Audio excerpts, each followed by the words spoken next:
Okay. So if you are wearing footwear, एक बारी ground कर लीजिए अपने पैर। And we'll quickly chant and ask for guidance throughout this session from him and guide us with a higher purpose.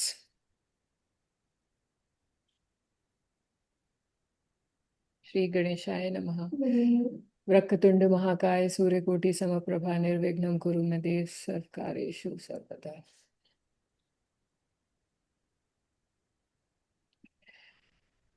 ओ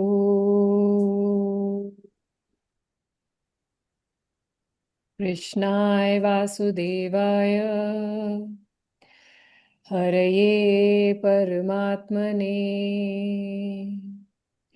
प्रणतः क्लेशनाशाय गोविन्दाय नमो नमः। ओ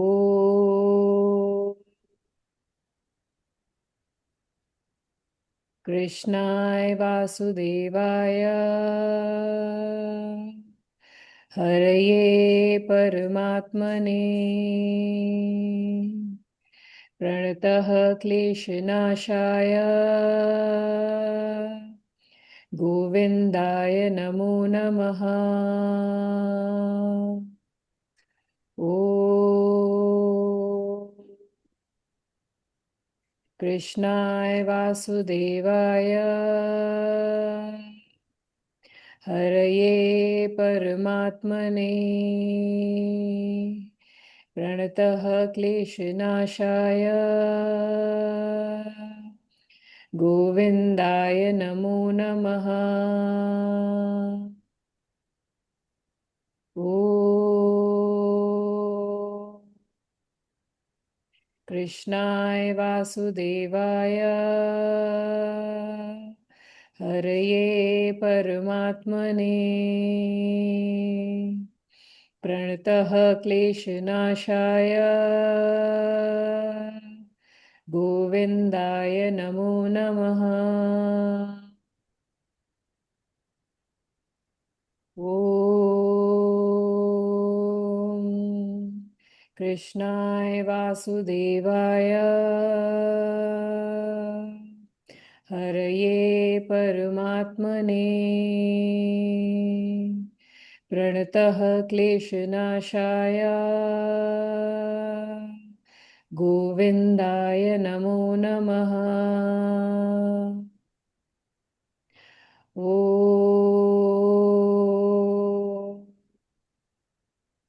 कृष्णाय वासुदेवाय हरये परमात्मने प्रणतः क्लेशनाशाय गोविन्दाय नमो नमः। ओ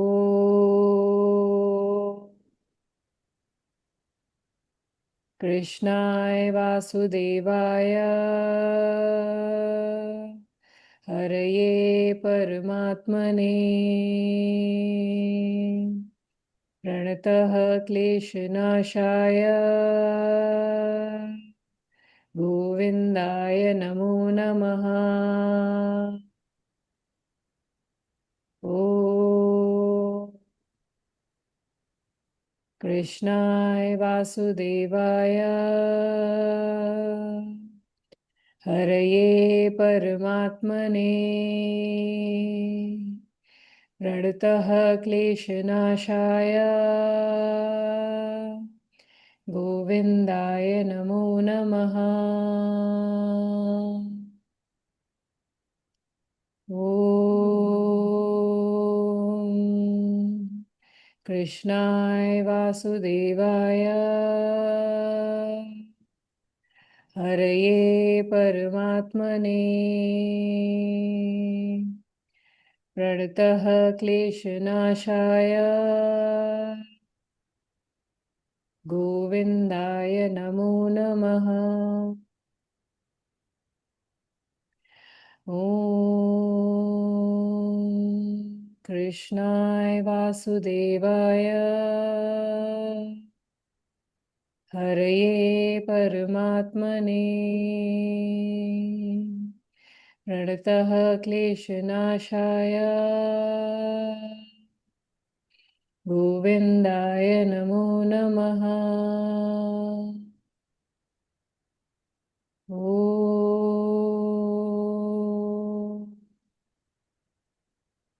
कृष्णाय वासुदेवाय हरये परमात्मने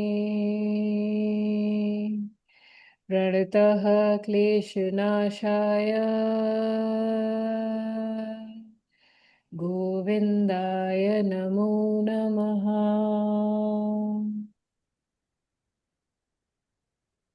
जय Shri Ram. All right. So, okay.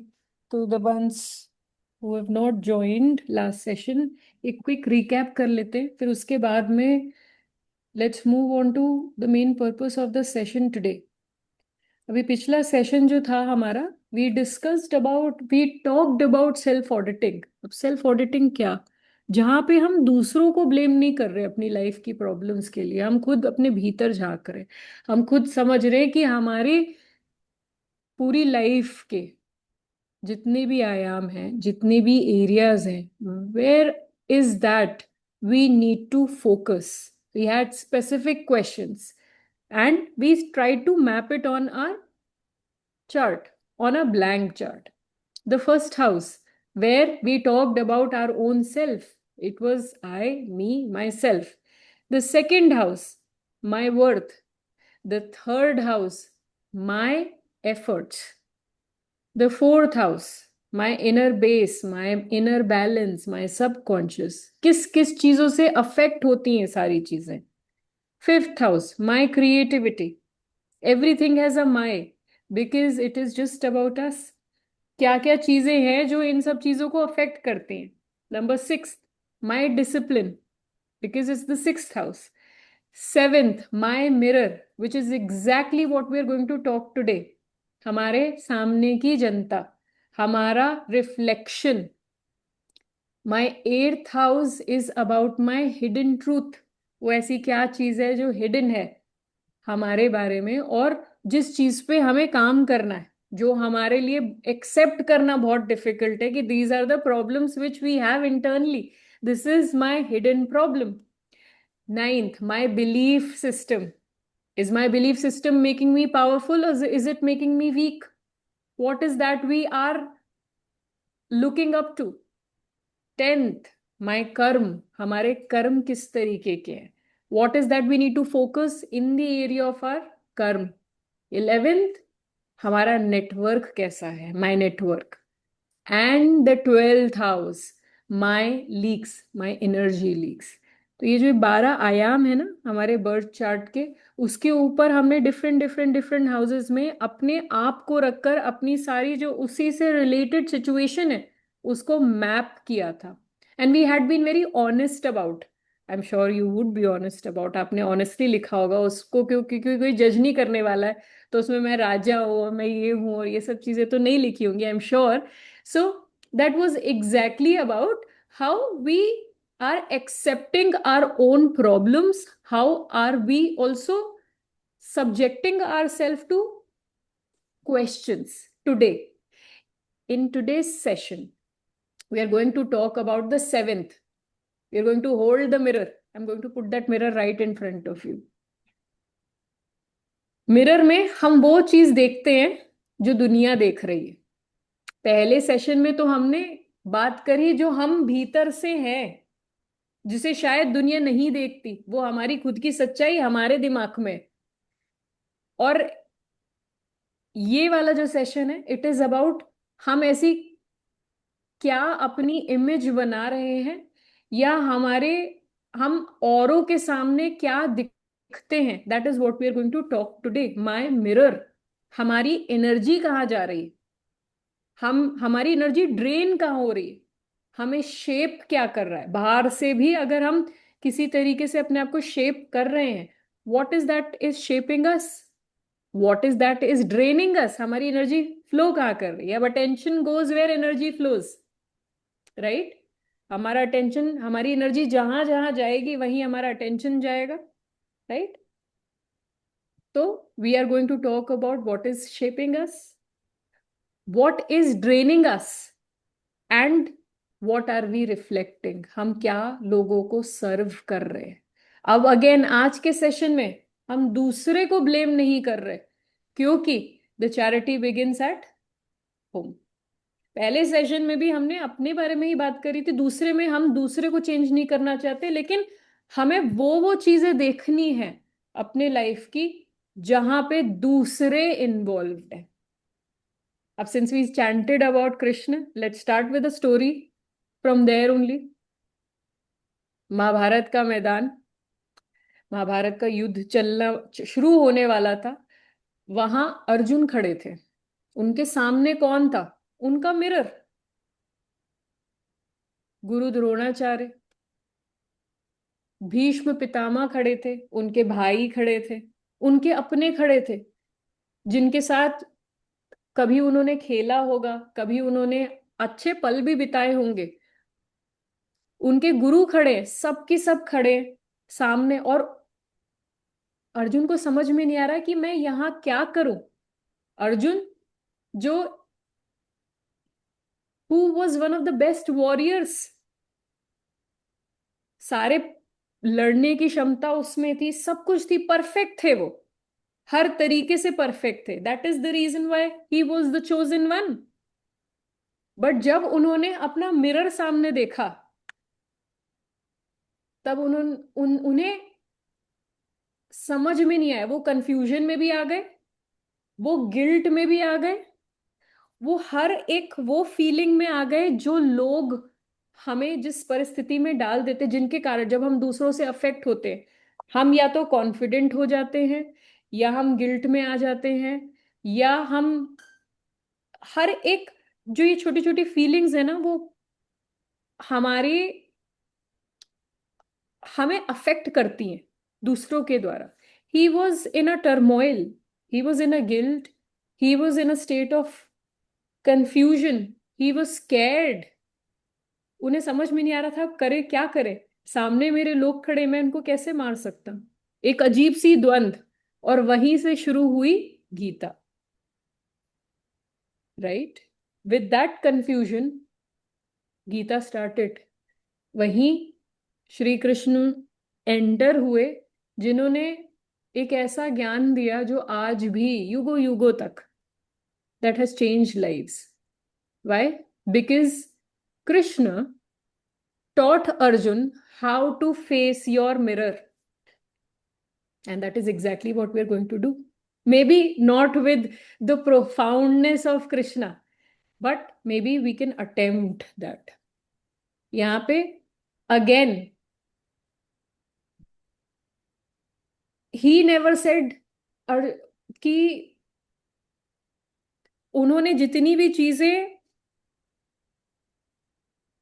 Shri Krishna ने अर्जुन को गाइड करी, that was not about blame him, ये वो etcetera.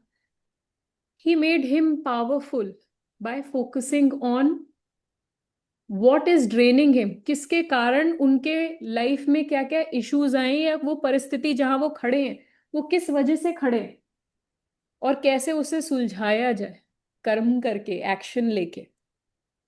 And that is what we are going to address.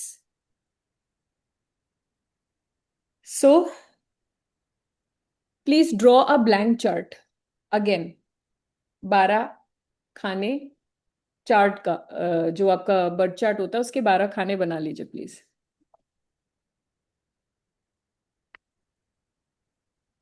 1 से लेके 12 तक, जस्ट मेक इट, पूरा ब्लैंक चार्ट बनाना है आपको।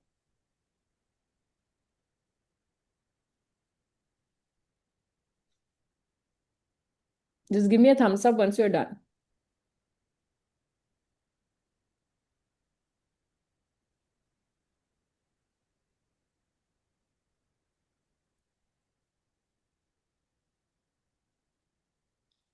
And leave some space on the side also.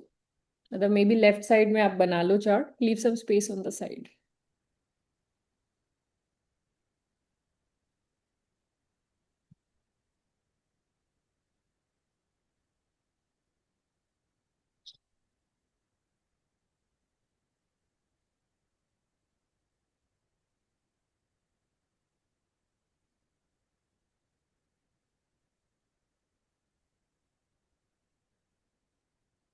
हो गया?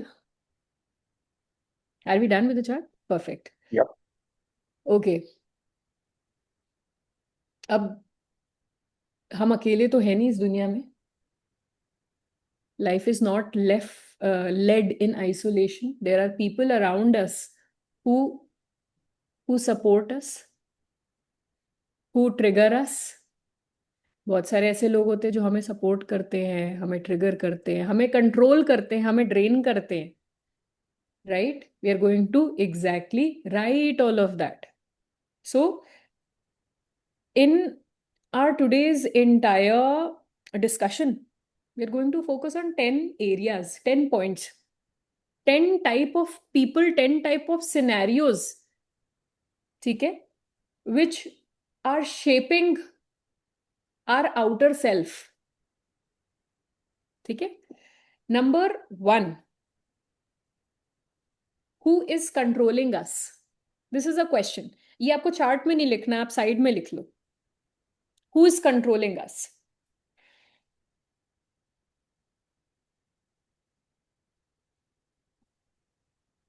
अब इसमें बॉस भी हो सकता है, वाइफ भी हो सकता है, हस्बैंड भी हो सकता है, पेरेंट्स भी हो सकते हैं, बच्चे भी हो सकते हैं. You have to decide who is that who is controlling you.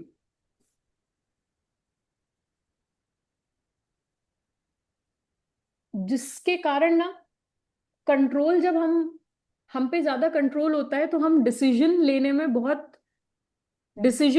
में बहुत इश्यूज आ जाते हैं.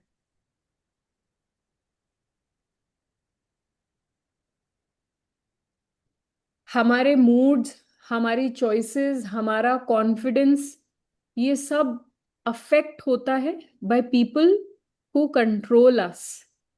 सो हु इज हाँ जी. Controlling you? The second one.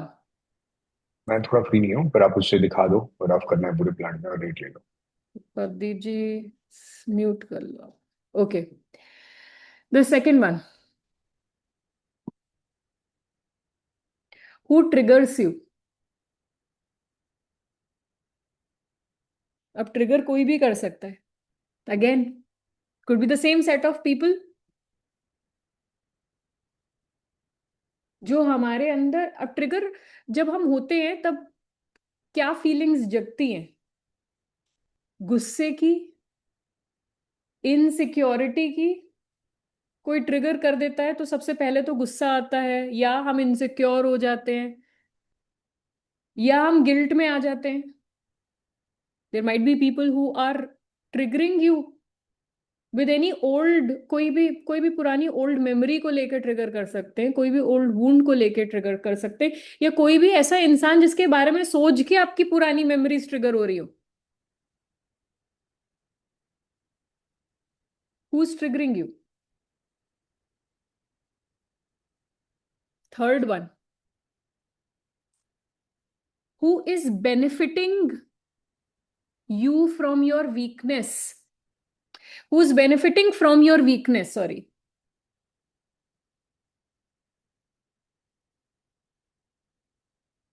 आपकी मजबूरी का वो कौन है जो फायदा उठा रहे हैं? हाउस हेल्प भी हो सकते हैं यहाँ पे, जो आपके लिए काम करते हो. मेरा तो सबसे ज्यादा फायदा वही उठाते हैं. सबसे ज्यादा तो वही होता है जो ट्रिगर करते हैं.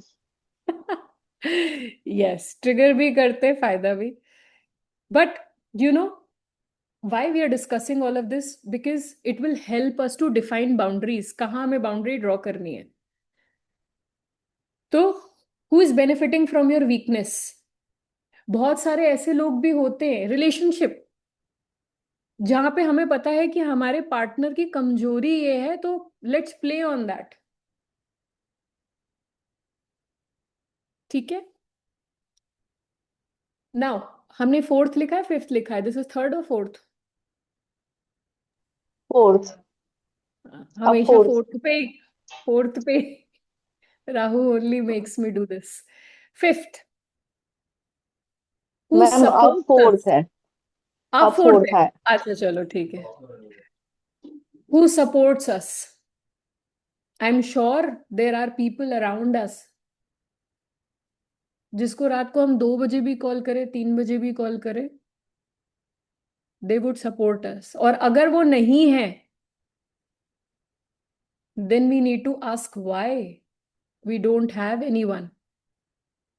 That also needs to be addressed. Who supports us? Who's our cheerleader? हम कैसी भी सिचुएशन में हो, वो हमें जज नहीं करेंगे, हमें सपोर्ट करेंगे, हमें बताएंगे कि नहीं, this is something which you're doing wrong, या this is something which you have done absolutely right despite of people not supporting you in that situation. So who supports us?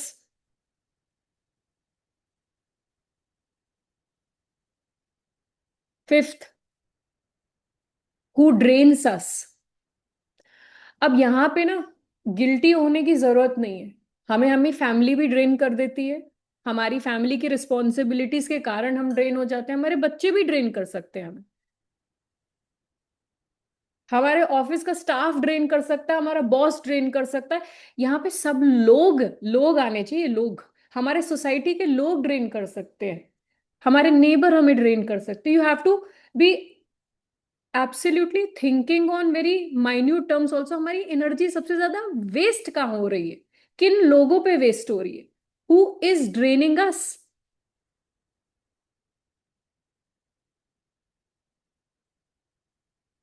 और ये सबसे इंपॉर्टेंट इसलिए है क्योंकि हम अपनी सबसे ज्यादा एनर्जी वेस्ट कर रहे हैं, जो हम इग्नोर करके इस एरिया को हम कहीं और रूट कर सकते हैं, maybe on self building.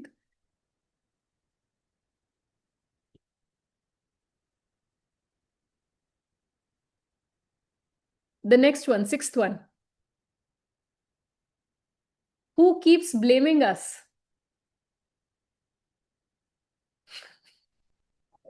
Everyone. Yes, but we need to, everyone से अगर हम अफेक्ट हो रहे हैं तो that is also a problem. अगर आप एवरीवन लिख रहे हो वहां पे तो दैट इज अ प्रॉब्लम, उस चीज पे हम काम करेंगे। लेकिन जिसके ब्लेम से हम बहुत ज्यादा अफेक्ट होते हैं, जिसको हम प्लीज करने में लगे हुए हैं, ये वो लोग हैं, despite of us doing everything, these are the people who are going to blame, who will keep complaining. They will have the same victim story, they will have the same story, the same old pain, and this will all come without helping you rise further. This blame comes without pushing you to rise further. It is just pulling you down. Yeah, it is just making you feel guilty. Blame से हम guilt में ही तो जाते हैं, specially अगर हम अपनों के लिए करें और वो सिर्फ आपको ब्लेम ही करते रहे, तुमने तुमने यही क्यों किया, आपने तो किसी और सेंस में किया था। तो you have to think from both the sides, who keeps blaming you?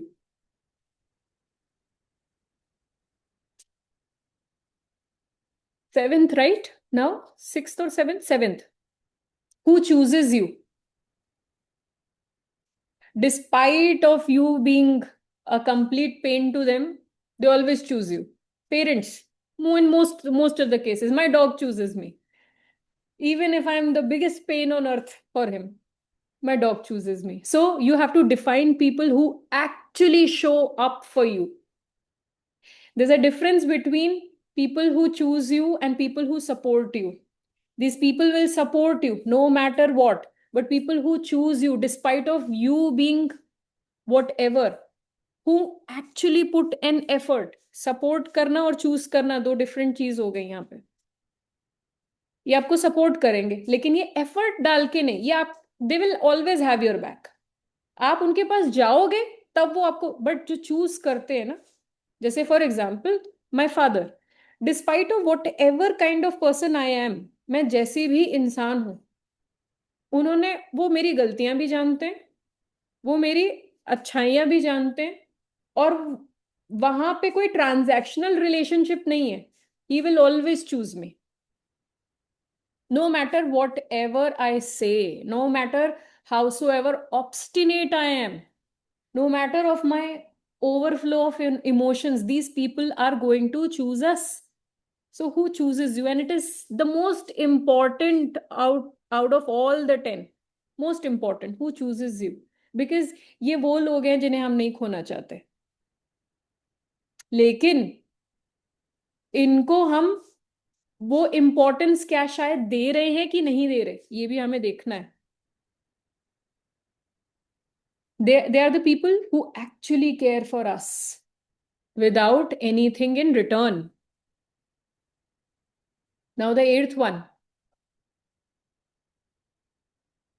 Who are those with whom you need to define your boundaries?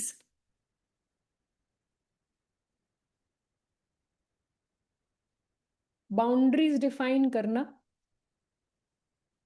कि इनको सिर्फ इतना समय देना है, इतना ही इमोशन देना है, इतना ही हमें अपना पीस ऑफ माइंड देना है, इससे ज्यादा नहीं.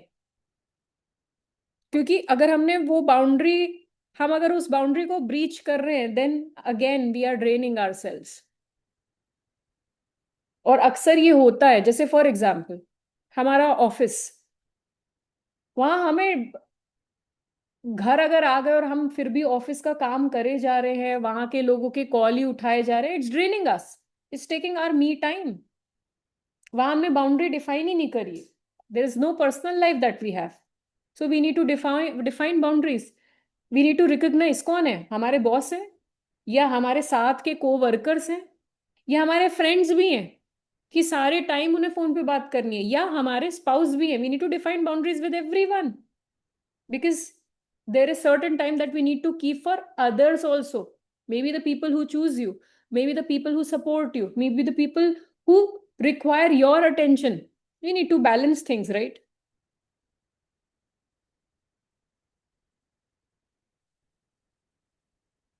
Then ninth one, right?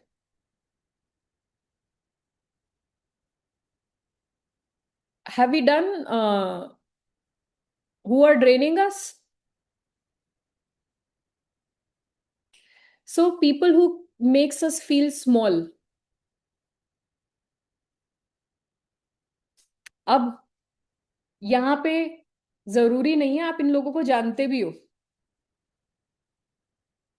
ये ऐसे भी लोग हो सकते हैं जिनका इन्फ्लुएंस आपके ऊपर इतना है कि आपको हमेशा ही इनको देख के नकारात्मक फील होता हो अपने बारे में.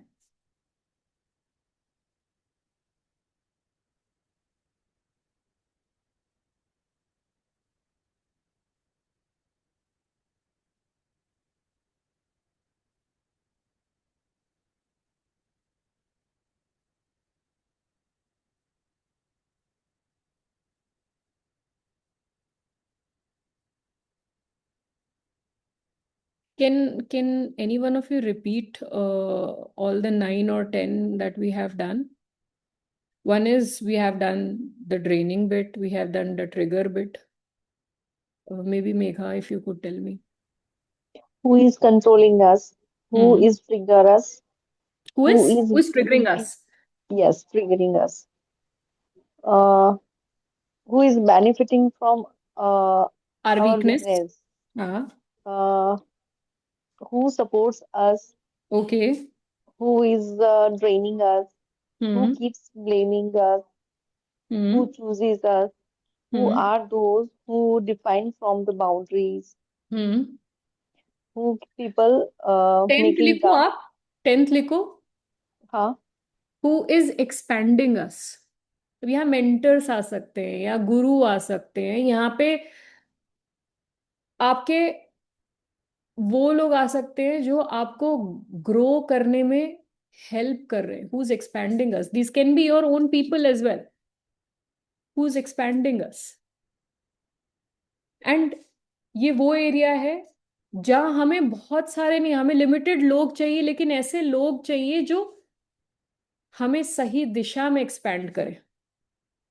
तो 10 लोग हो गए.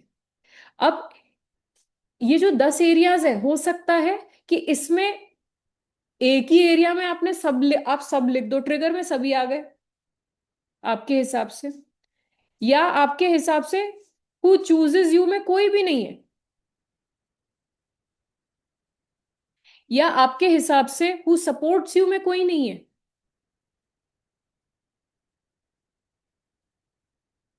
जब हम ये सारे लिख देंगे ना कि हमें ट्रिगर कौन कर रहा है, हमें ये कौन कर रहा है, एक्सेट्रा एक्सेट्रा एक्सेट्रा, फिर उसके बाद में हम अपना चार्ट यूज करेंगे। अब एक बार मैं चार्ट को आपको ना इजी वे में समझा देती हूँ। पहला एरिया हम खुद है, हमारे ऊपर डायरेक्ट लोगों का क्या प्रभाव है, वो लोग इधर आ जाएंगे। दूसरा एरिया सेकंड हाउस जो हमारा है, जहां पे हमारी वर्थ है, यहां पे उन लोगों को लिखो आप जो आपकी वर्थ को अफेक्ट कर रहे हैं, सेल्फ वर्थ को अफेक्ट कर रहे हैं, आपके पैसों को अफेक्ट कर रहे हैं, यहाँ पे आपकी पैसों को ड्रेन भी करवा रहे हैं या आपके पैसों को ग्रो करने में हेल्प करवा रहे हैं। अगर फोर्थ हाउस है, सॉरी थर्ड हाउस है, हमारे एफर्ट्स का स्थान है, हमारे पराक्रम का स्थान है। ठीक है, अब यहाँ पे हम ऐसे नहीं देखेंगे कि थर्ड हाउस का मतलब छोटे भाई बहन इसलिए हमने वो लिख दिए, नहीं। यहाँ पे हम जो मीनिंग हमने समझा था पिछले अपने सेशन में, उसके हिसाब से लोगों को मैप करेंगे। जैसे कि थर्ड हाउस में हमारे एफर्ट्स को या तो जो लोग बढ़ाने में हेल्प कर रहे हैं, या जो लोग हमारे एफर्ट्स को घटाने में सक्रिय हैं, वो लोग आएंगे यहाँ पे। फोर्थ हाउस में कौन आएंगे, जो हमारी पीस को अफेक्ट कर रहे हैं। अब वो पॉजिटिव हो सकता है, नेगेटिव हो सकता है। तो आप ऐसा काम करो, अगर कोई चीज नेगेटिवली किसी भाव को अफेक्ट कर रही है, अगर कोई भी चीज किसी किसी भी भाव को नेगेटिवली अफेक्ट कर रही है, तो नेगेटिव को आप रेड से लिखो और पॉजिटिव को आप ब्लू से लिख दो। ठीक है, फोर्थ हाउस में वो सारे लोग जो आपकी मेंटल पीस को अफेक्ट कर रहे हैं। ठीक है, फिफ्थ हाउस में हमारी क्रिएटिविटी को कौन से लोग हैं जो बढ़ा रहे हैं और कौन से लोग हैं जो एकदम डिमिनिश कर रहे हैं। अब क्रिएटिविटी, हमारे सोचने की क्षमता भी आएगी यहाँ पे। फोर्थ हाउस में हमारी पीस, सबकॉन्शियस माइंड था। फिफ्थ हाउस में हमारी सोचने की क्षमता, हमारी इंटेलिजेंस, हमारी क्रिएटिविटी, प्रोडक्टिविटी को कौन अफेक्ट कर रहा है, वो सब आएंगे यहाँ पे। अब यहाँ पे छोटी छोटी चीजें, I am just giving you all these details so that it will help you. जैसे कि आपने अपना एक आपने पूरा डिसाइड कर लिया कि मेरे को ये बुक पढ़नी है, मेरे को ये चीज सीखनी है, वो चीज करनी है, लेकिन आप अपनी फैमिली रिस्पॉन्सिबिलिटीज में इतना स्टक हो that you are not able to pursue that. या यहाँ पे ये भी आ सकता है कि आपको 50 बुक पढ़नी है, लेकिन आपका वर्क एनवायरनमेंट ऐसा है, या आपके ऊपर आपके काम की रिस्पॉन्सिबिलिटी इतनी है कि आप अपना वो फिफ्थ हाउस पे फोकस ही नहीं कर पा रहे, ग्रो ही नहीं कर पा रहे अपने इंटेलिजेंस को। सिक्स्थ में क्या आएगा, my discipline. What is impacting your discipline? कि हम सुबह उठ के क्या वर्कआउट भी कर पा रहे हैं?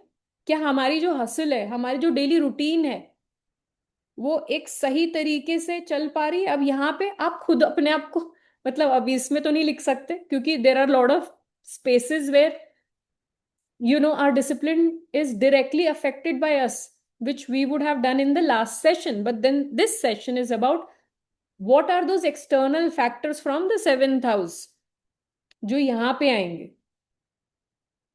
क्या जो आपके हाउस हेल्प हैं, वो आपके उन लोगों ने आपका पूरा डिसिप्लिन या आपका रूटीन बिगाड़ रखा है, या आपके वर्क प्लेस के लोगों ने आपका डिसिप्लिन या रूटीन बिगाड़ रखा है, या आपके फैमिली के किसी ने, आपके बच्चे ने आपका डिसिप्लिन या वो बिगाड़ रखा है, आपका पूरा जो स्केड्यूल है।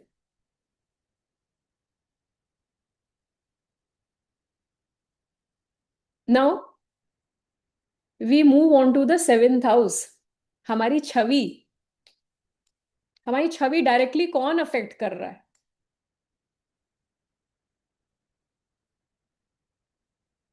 यहाँ पे कौन कौन आएगा इन सारी चीजें में, जिसमें हमने लिखा है ना कि people who support us, people who drain us, people who choose us, ये सारे लोगों में से कौन कौन यहाँ पे आएगा? हमारी छवि को बनाने में जिन लोगों का हाथ है, जो सपोर्ट कर रहे हैं, जो हमें चूज कर रहे हैं, या वो लोग भी हैं जो हमारी छवि को नीचे लेके जा रहे हैं, ड्रेन कर रहे हैं, हमारी वीकनेस पे खेल रहे हैं? कौन कौन है जो इस भाव में आएंगे? आठवें घर में वो सारे लोग आएंगे, इसके बाद वाला, आठवें घर में वो सारे लोग आएंगे जो हमारी सबसे बड़ी स्ट्रेस का कारक है, द पेन इन दी, वो वाले लोग यहाँ पे आएंगे 8th हाउस में, जो पीछे से गोली ज्यादा चलाते हैं, ये वो लोग हैं।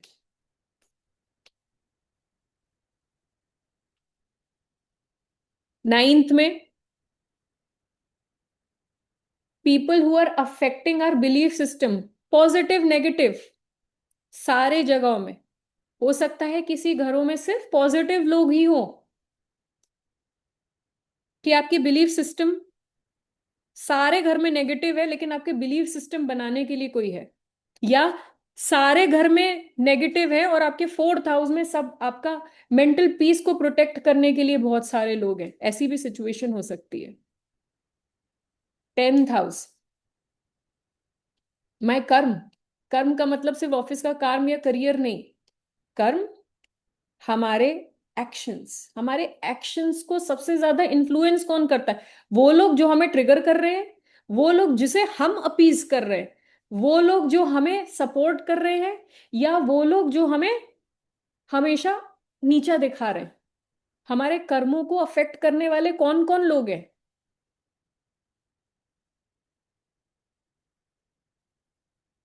9th, sorry 11th, are network, जो हमारा एरिया है, नेटवर्क का एरिया। अब उसमें कौन कौन है? सारे टॉक्सिक भरे हुए हैं, सपोर्टिव लोग हैं? किस तरीके के लोग हैं हमारे नेटवर्क में? क्या है, जीरो है? वो भी लिखिए, वो भी चिंता का विषय है,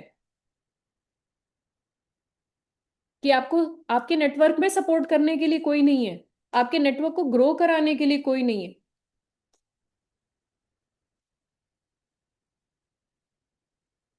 और 12वां घर, जो हमारे मोक्ष का कारक है, are leaks over here, what are you going to put? Actually वो लोग जिनसे हम आइसोलेशन चाहते, कंप्लीट आइसोलेशन, हम उन्हें स्ट्रेस भी नहीं कह सकते, अनअवॉइडेबल, बट हम उनसे आइसोलेशन चाहते। या वो लोग जो हमें हमारे मेंटल मोक्ष की तरफ लेके जा रहे हैं, जिनके कारण हम आइसोलेशन में जा रहे हैं। अब यहाँ पे बहुत सारी जगहों में ना सेम सेम लोग भी आएंगे, जैसे 8वें में जिसने स्ट्रेस दी, वही हमें आइसोलेशन पे लेके गया। और यहीं पे ना आपको बारीकियों पे फोकस करना है। Stress can be avoidable, stress can be avoided by drawing boundaries.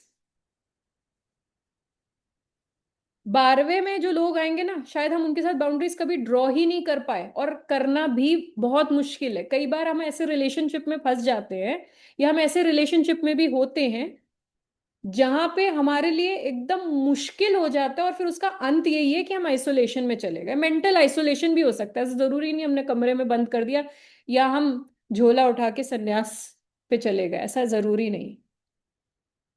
हम मेंटली आइसोलेटेड है बिकॉज हम उस रिस्पॉन्सिबिलिटी में ना बाउंड्रीज भी नहीं ड्रॉ कर पा रहे हैं, लेकिन वहां बाउंड्रीज ड्रॉ करने की जरूरत है।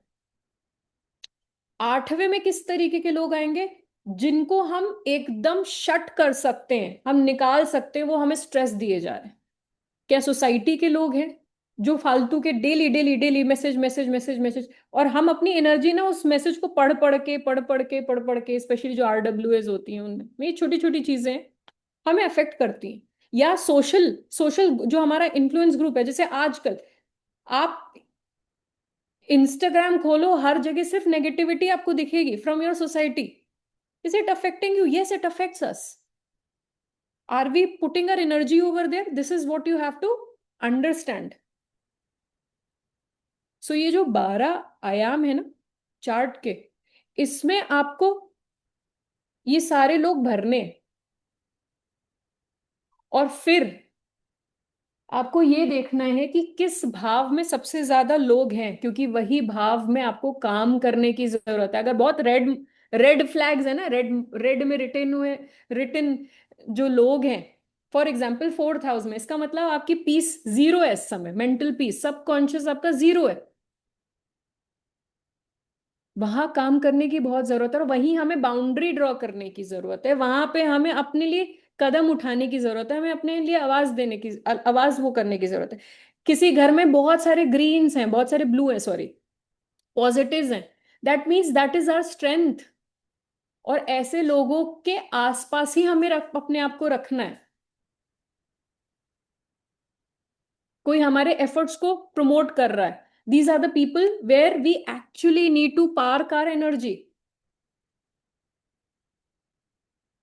वो 8वें घर को जरूर देखना, जो हिडन वो होते हैं, कहीं से भी निकल आते हैं। और फिर तो 8वें घर को जरूर देखने की जरूरत है, क्योंकि सबसे बड़ी बाउंड्री वो एक बॉक्स को बंद कर देना है। डार्क बॉक्स है ना, उसे बस बंद करना है। This is where you need major changes. 8वें घर के लोग जो 8वें घर में बैठे हैं। अब again I am repeating, please do not go by the literal relationships that we have in the birth chart, like 3rd house is for younger siblings, or 7th is for spouse, or 8th is for in-laws। ये सब ऐसे करके नहीं करना। ये हमने 10 category बनाई थी ना, who supports us, who drains us, who trigger us, who are taking advantage of our weakness, who choose us, ऐसे करके जो हमारे 10 जितने थे, उनके बेसिस पे हमने इन चार्ट को फिल किया है। और उसके बाद में हम वो एरियाज रिकॉग्नाइज करेंगे जहां पे हमें एक्चुअली में वर्क करने की जरूरत है, जहां सबसे ज्यादा लाल लिखा है, लाल से लिखा है, क्योंकि वही एरिया हमारा सबसे ज्यादा अफेक्टेड है। क्या हमारे एफर्ट्स अफेक्टेड है? क्या हमारा पैसा अफेक्टेड है, या हमारा सोशल नेटवर्क अफेक्टेड है? क्या हमारा मेंटल पीस अफेक्टेड है, या हमारी क्रिएटिविटी या हमारा डिसिप्लिन अफेक्टेड है? We need to understand all of that. ठीक है। अब इससे होगा क्या? इससे होगा ये कि हम अपने आप को उन लोगों से सराउंड करेंगे जो हमारे लिए अच्छे हैं, और उन लोगों के साथ हम के सामने हमें वो बाउंड्री और वो, या तो कंप्लीटली अपने डोर्स शट करने हैं। नाउ द क्वेश्चन इज, क्या ये लिखने से, या हमें ये सारे कंपार्टमेंटलाइज करने से क्या हो जाएगा? ये तो हमें वैसे भी पता है, lot of people would think on all of that, कि ये तो हमें वैसे ही पता है, हमें लिखने की जरूरत है। ये हमें लिखने की जरूरत इसलिए है क्योंकि इससे हमें ये समझ में आएगा कि हमारे एफर्ट्स को सबसे ज्यादा हानि पहुंच रही है, कि हमारे सबकॉन्शियस को सबसे ज्यादा हानि पहुंच रही है। क्योंकि अभी ये सारे जितने लोग हैं, ये सिर्फ 7th हाउस में बैठे हैं। हमने उस 7th हाउस से उठाकर इनको जगह जगह जगह पे रखा है। और जहां पे सबसे ज्यादा हमारा मेंटल पीस अफेक्टेड है, हमारा स्ट्रेस अफेक्टेड है, उस पे हमें काम करने की जरूरत है। What is your priority, that is what you need to work on. जिस घर में सबसे ज्यादा रेड मार्क्स है, that is what you need to correct. और जिस घर को हमें कंप्लीटली शट करना है, उन लोगों को हमें लाइफ से निकालना पड़ेगा। वो बहुत जरूरी है। और यहाँ पे हम दूसरों को ब्लेम नहीं करेंगे, क्योंकि we have given them that liberty to play that role in our lives. And we also need to exercise that power to take that liberty away, to take that freedom from their hand to use us, or give them more freedom, or give them more power to support us further. What is it going to solve our problem, major problem in our life? It is going to help you manage your problems in a major way. Life तो तब भी challenging रहेगी, right? Because life is a board game, life is challenge, and this is the reality. There is a small story. एक एक बहुत ही परेशान इंसान था। उसने एक किसी एस्ट्रोलॉजर के बारे में सुना, let's move that astrologer, will put that saint वाला थिंग। एक बहुत ही बड़े ज्ञानी बाबा के बारे में उसने सुना, और वो बहुत दूर तक उसे उसे लगा कि वो जो ज्ञानी बाबा है ना, वो उसको सारी प्रॉब्लम्स का हल दे देंगे, सब चीज का सोल्यूशन दे देंगे। पैदल चला गया, एक गांव को क्रॉस किया, दूसरा किया, तीसरा किया, चौथा किया, ऐसे 10-12 दिन ट्रैवल करके वो अल्टीमेटली उस महाराज के पास पहुंच गए। जो उनके पास जाता उनको उसकी प्रॉब्लम का सोल्यूशन मिल जाता था, उपाय मिल जाता था, रेमेडी मिल जाती थी। आखिरकार जब वो पहुंचा, उसने महाराज से कहा कि मेरी जिंदगी में तो सिर्फ और सिर्फ प्रॉब्लम्स हैं, हर जगह चैलेंजेस हैं, प्रॉब्लम्स ही प्रॉब्लम्स हैं। अब मैं आपके पास आ गया हूं, मुझे सोल्यूशन दो, उपाय दो। महाराज ने पूछा क्या प्रॉब्लम है। उसने बोला कि मैं काम पे जाता हूं तो मैं बीमार हो जाता हूँ, मैं अपनी हेल्थ को ठीक करता हूं तो मेरा काम बिगड़ जाता है, मैं अपने घर में शांति बनाता हूं तो मेरे ऑफिस में शांति हो जाती है,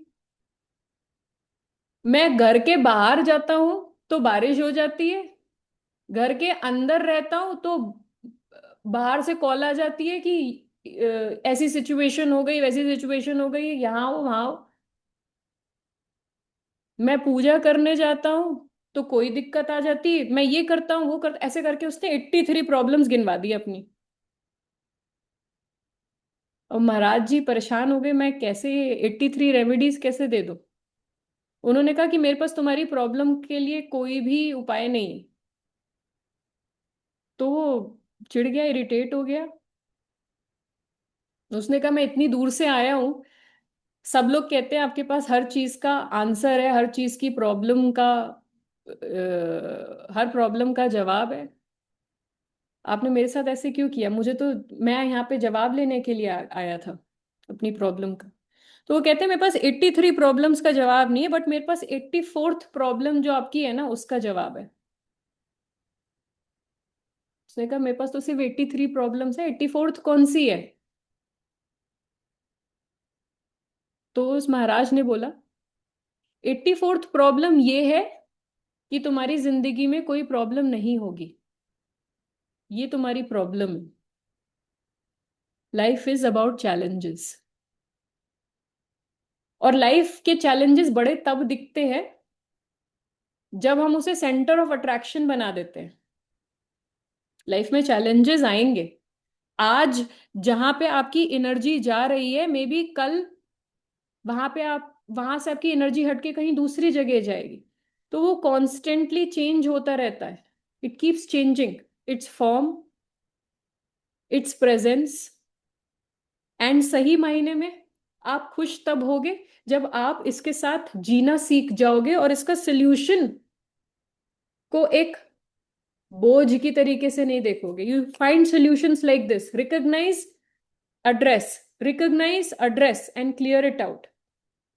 And this is the reason why we are doing these sessions. Recognizing our problems, addressing it, and moving on.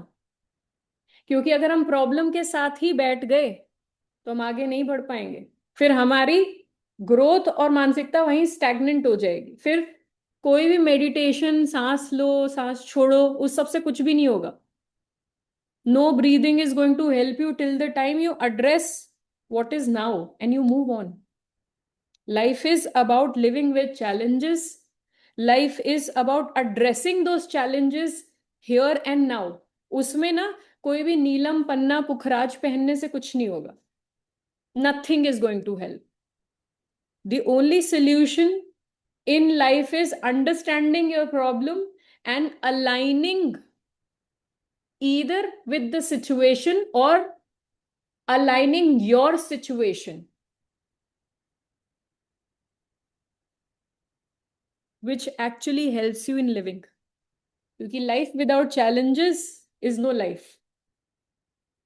सांप सीढ़ी का गेम है, चढ़ते जाओ चढ़ते जाओ चढ़ते जाओ, पासा फेंको, अपनी चाल तो वो जो हम डाइस रोल करते हैं ना, that is in our hands, कि हम क्या नंबर आएंगे दैट इज नॉट, बट उस सिचुएशन के हिसाब से हम कितनी सीढ़ी ऊपर चढ़ रहे हैं या नीचे आ रहे हैं, और फिर नीचे जब आ रहे हैं तब हम ऊपर कितना जाएं, उस चीज का पेशेंस इनकलकेट करना, उस तरीके से अपनी लाइफ को देखना एक बोर्ड गेम की तरह, कि हमें एंड तक तो जाना है, बीच में गिव अप नहीं करना, यही स्टैग्नेंट नहीं रहना सांपों के बीच में, सांप के बीच में से निकल के सीढ़ी पे ऊपर चढ़ना है, and that is what we are aiming at with these sessions.